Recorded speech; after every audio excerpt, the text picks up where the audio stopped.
Bismillah, assalamu alaikum warahmatullahi wabarakatuh. Hordoftoota chaanaalii Aishaa Rootuu bakka nagartanii fayyaa keessanii bakka hojjettanii nageenyi rabbii isin bira haa jiraatu. Warroonni salaamtaa deebisuu hin dandeenyes ashaama harka fuunee akkam nagaa keessanii isiniin jedha.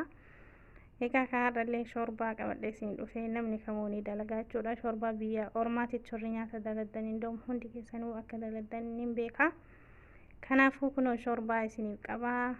Shoorbaan isin dalagan yoo kiyyaan ol fakkaachuu baate akkanatti dalagaa hedduu mi'aayaa hedduu namatti tolaa isiniin jedha. Warroonni sabiskiraayibii laayikii koomentii gootanii na jajjabeessaa jirtanaaf galatoomaa warri maatiin ta'innis koottaati sabiskiraayibii godhaa maatii kiyya dabalamaa isiniin jedha waa hedduu walirraa baranna. Egaa akkuma argitan kana meeshaa asii qopheeffadheetiin jira. Salsaa, maajii, foon, shunkurtii akkasuma qimaqimamii garagaraa qarafaa, girfaa qarafaa kun girfaadhuma.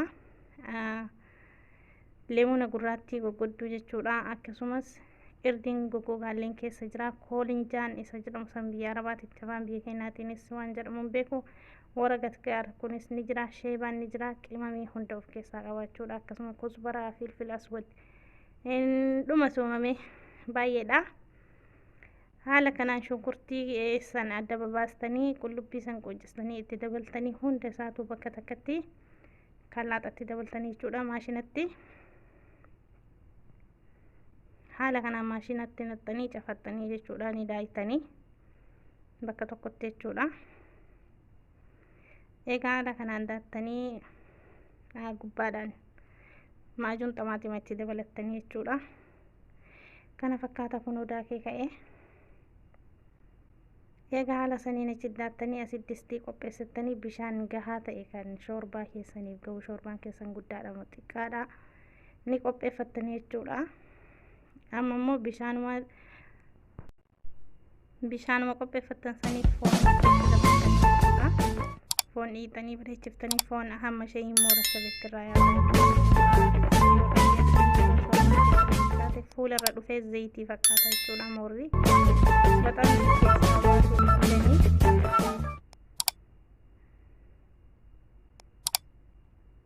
Haala kanaan tamaatima shunkurtii qullubbii achi daakisanii yoo isin barbaachise shoorbaa diimaa sirrii jaallata ta'ee maatiin keessanii warri bira jirtanis ta'ee ofiifis ta'ee itti dabaltanii jechuudha maajuuna tamaatima. Yoo isin barbaachise itti dabaltanii jechuudha. Haala kanaan maajii lama itti gootanii jechuudha. Nama shoorbaa guddaa dalagee isin wasaanii shoorbaa keessaniitiin dalaguu dandeessanii gadi xiqqeessitanii jechuudha. Kana fakkaata kun ammaa hundayyuutti xumuree jira. Amma qimaqimamii san itti dabalaa jechuudha. Qimaqimamii jira kanneen dursee itti dabalaa miiceetiin jira. Miicamee goggogee lafa jira duraayyuu. Koolinjaan jechuudha inni kuni kan ganjabeeloo fakkaatuuni kun irdii goggogaadha. Haala kanaan eega itti dabalee soogiddamoo dhumarratti goona jechuudha. Kana ammootu waan akka saffaa wayiititti naxxanii jechuudha. Asitti ammoo shoorbaa qopheeffadheetiin jira. Shoorbaan kun qimceedha. Qamadii biyya keenyaatti akkanumatti irraa bocamee baay'ee bareeda. Haala kanaan shoorbaa qopheessee jira jechuudha.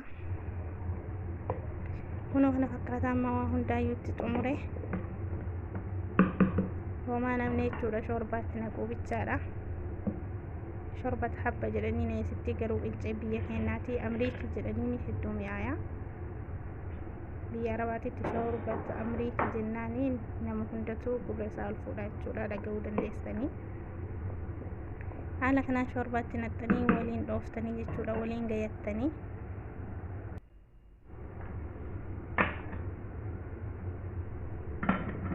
Amma itti qadaadanii jechuudha. Distiin tun hedduu gaariidha. Shoorbaa akkan furdaa ta'e kana haalaan bilcheessitii warri beekan itti dalaguu dandeettan warri hin beekne ammoo ittiin kalaa'inaa jechuudha.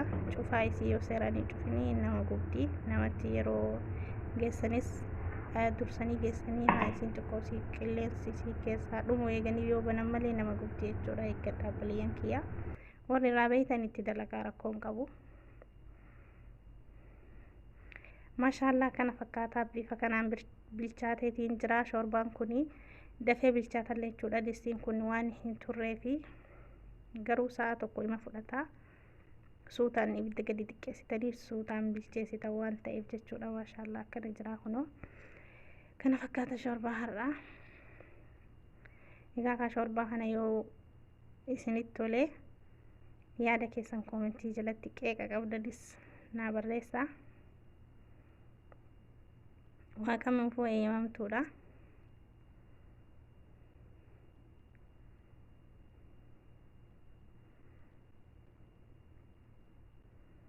Haala kanaan dhumatee jira. Kunooti kaasitti qopheessitiin jira. Zibdiyaan haafzaa jedhanii biyya kanatti asitti naqeetiin jira. Kidaanii jechuudha. Kidaaniin kun hanga faxuurri ga'utti hin qorrisiisuu jechuudha. Oo'ama ta'ee taa'a. Fidee sofraa irra galchaa jechuudha. Achitti dhugamaa booda keessaa qicatame. Haalaan oowwaadha jechuudha. Galulluuqiin geettutti amma lulluuqii dura baase. Kana fakkaata shorbaa hadhaa yoo isinitti tole yaada keessan naaf qooda. Hanga viidiyoo biraatii walitti deebinutti assalaamu alaikum warahmatullaahi wabarakaatu.